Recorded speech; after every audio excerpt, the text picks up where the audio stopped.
One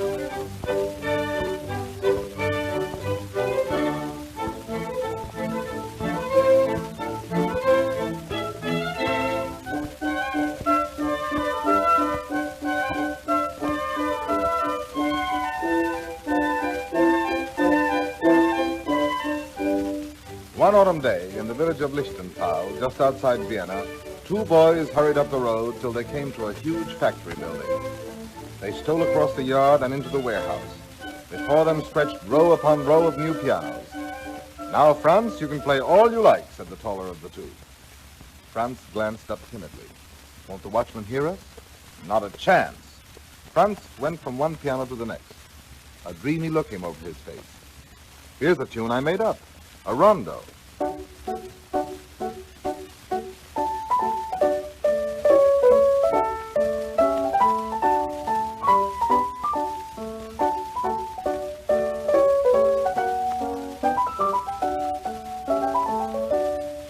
Suddenly the door flew open. The old watchman burst into the room.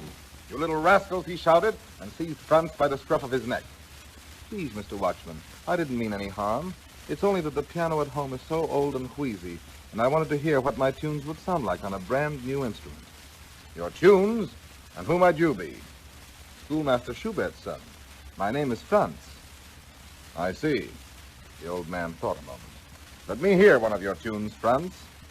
"Gladly, Mr. Watchman. This one is my military march."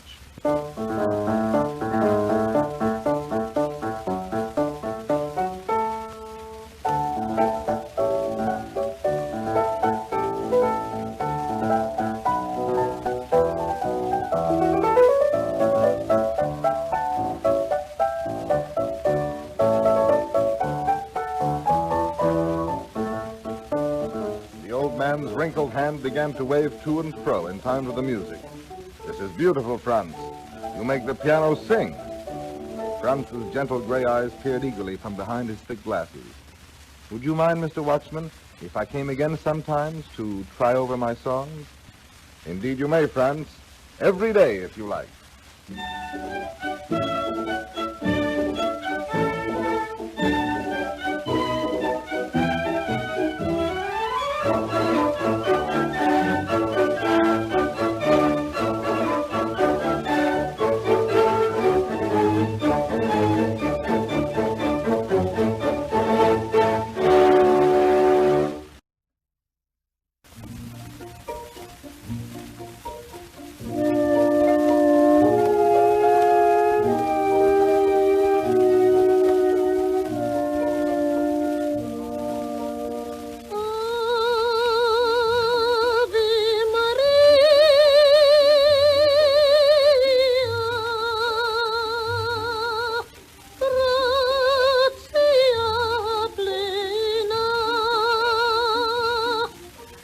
On Sundays, Franz sang in the choir at church. His sweet soprano voice delighted the whole village. One morning, the choir master said to his father, "There's room for another boy at the Imperial Choir School. Why not enter Franz in the examination?" "That's a good idea," Father Schubert exclaimed. Early the next morning, he and Franz set out for the school. When they got there, Franz's shabby clothes were covered with dust from the long walk. The other boys smiled. "Look at him," they whispered. "A fine chance he has." Finally, Franz entered the chapel where the judges sat. "What will you sing for us?" the headmaster asked. Franz shyly answered, "I've made up a song about the rose in the heather." Once a boy a rose espied, growing in the heather, was so lovely, fragrant there, shedding perfume and air. He would pluck it out so fair. Rosebud, rosebud, rosebud, red, rosebud in the heather.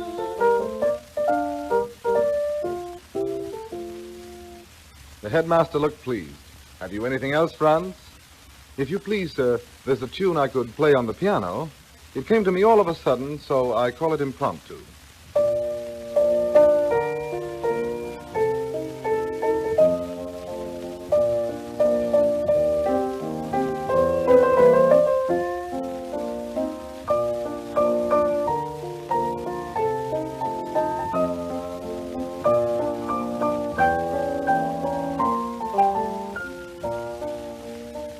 Franz came out of the chapel, the other boys began again to make fun of him.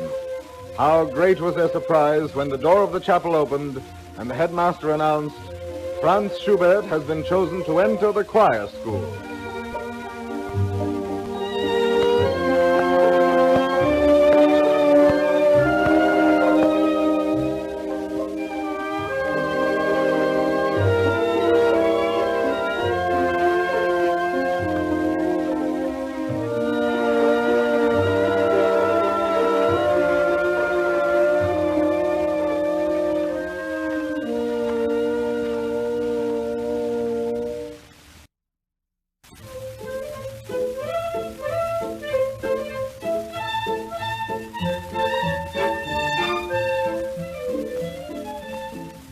Franz was very happy at school. He sang in the choir, played in the orchestra and band. At first his schoolmates laughed at his absent-minded ways, but they soon came to love him for his gentleness and his great gift.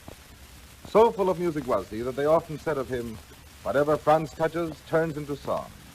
In the evenings he would play for them the tunes he had made up. One of their favorites was a song about the brook. I heard a brooklet gushing from out its rocky spring, down the valley rushing, so fresh and clear a thing. I know not what I pondered, what voice said I must go, but staff in hand I wandered with the spring where it did flow. But staff in hand I wandered with the spring where it did flow. One day, a classmate of his found him busily scribbling notes on the tablecloth. "What are you doing, Franz?" "I've no money for music paper, and I simply have to write down the melodies that keep running through my head." "But I have money, Franz. I will buy you all the music paper you need." As soon as Franz received the paper, he set to work. The next morning, he burst from his room with a finished manuscript in his hand.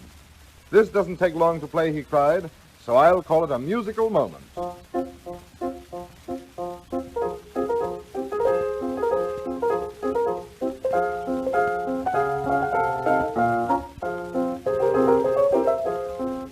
The bell had rung. He hurried into the classroom. One after another, the pupils presented their exercises to the music master. Now it was Franz's turn. I didn't get my exercise done, Herr Professor." "What? Why not?" "Well, if you please, sir, I was busy writing this." The professor, scowling, took the manuscript. Franz stammered, I composed it, sir, according to the rules that you taught me." As the professor read the music, the stern look passed from his face, giving way to wonder.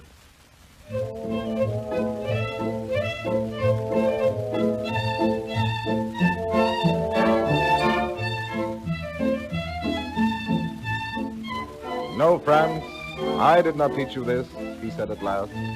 "This you learned straight from God."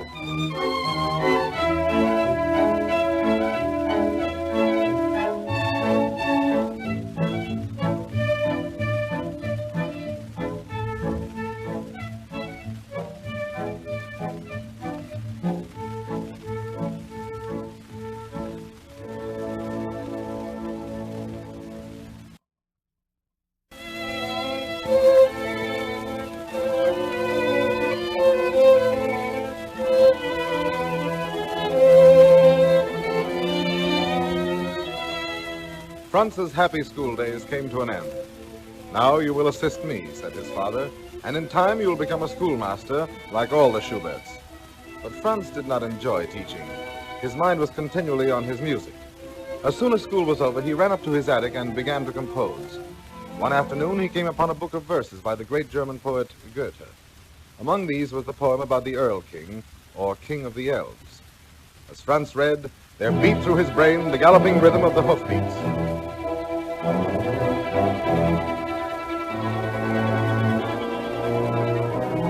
Who rides there so late as night winds moan?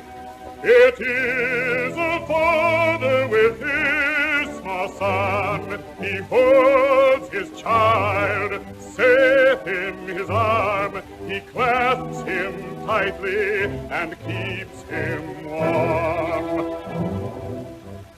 Finally, Franz gave up his teaching job. He went to live with a friend of his and wrote music to his heart's content. Sometimes he composed as many as 7 or 8 songs in a single morning. In addition, he wrote many pieces for various instruments. But no matter what he wrote, it always had the quality of simple, heartfelt song.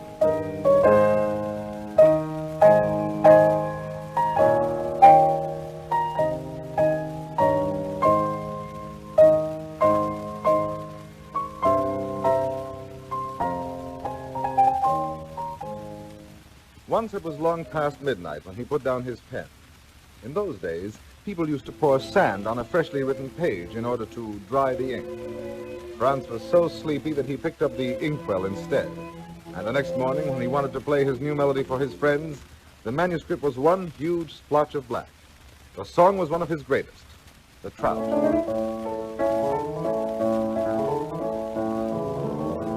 In the sparkling waters I saw in sprightly play a trout dark as a shadow, Forelle on its way. He was so fond of this melody that he used it as the theme for a set of variations in a quintet for strings and piano. For this reason, the work is called the Trout Quintet.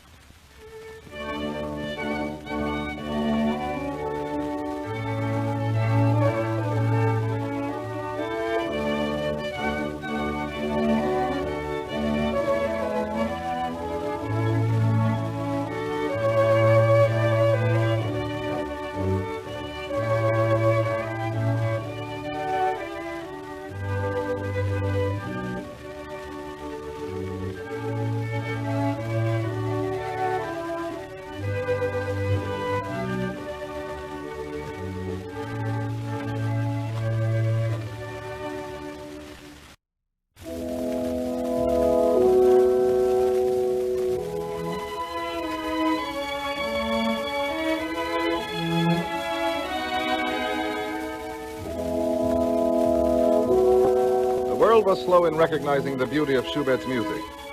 Have courage, his friends told him. Someday all the world will love your songs, even as we. Someday, when will that be? Schubert and his friends often visited a young singer named Louise. When her birthday arrived, they had no money for a gift. One of them wrote a poem that Schubert set to music. On the night of her birthday, they gathered under her window and sang the Serenade, which was to become one of the world's great love songs. Let my songs be gently wafted through the night to thee.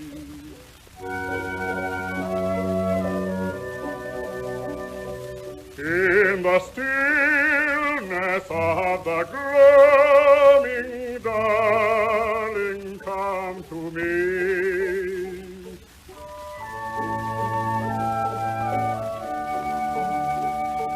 Softly now the treetops whisper in the moonlight clear, in the moonlight clear.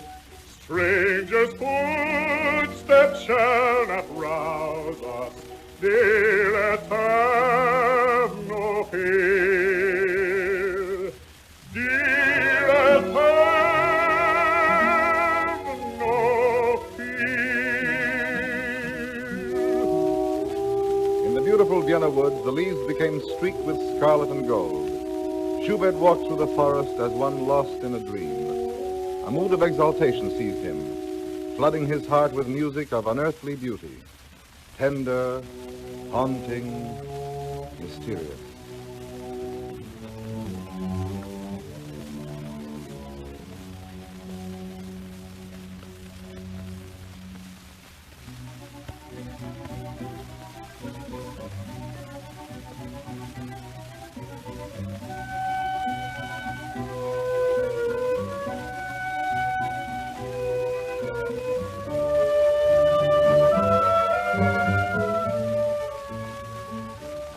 He wrote down the first 2 movements of the new symphony. Then the inspiration passed. He put the manuscript away, intending to come back to it, but he never did. Like so many of his great works, the unfinished symphony was never performed during his short lifetime.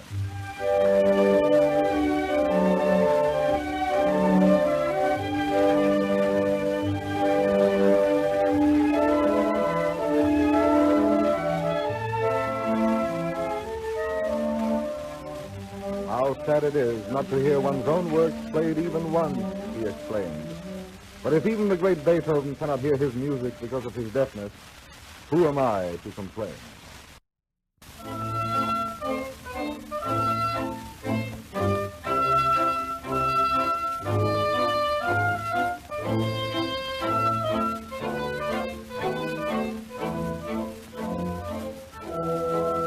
Despite the happy times with his friends, there were days when Schubert went hungry and cold.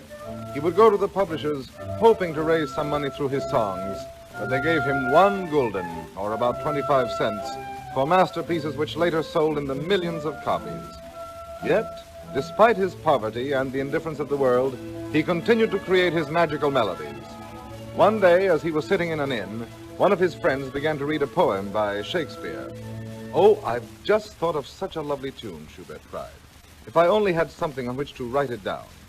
One of his friends quickly drew some lines on the back of the menu, and Schubert wrote down the melody of Hark, Hark, the Lark. Hark, hark, the lark at heaven's gate sings, and fever skins to rise, his steeds to water at those springs, on cherished flowers that lie. Now a new symphony took shape in his mind. He wrote day and night, as though he knew that he had not much time left. Within a few weeks, he had completed the magnificent symphony in C major, his last.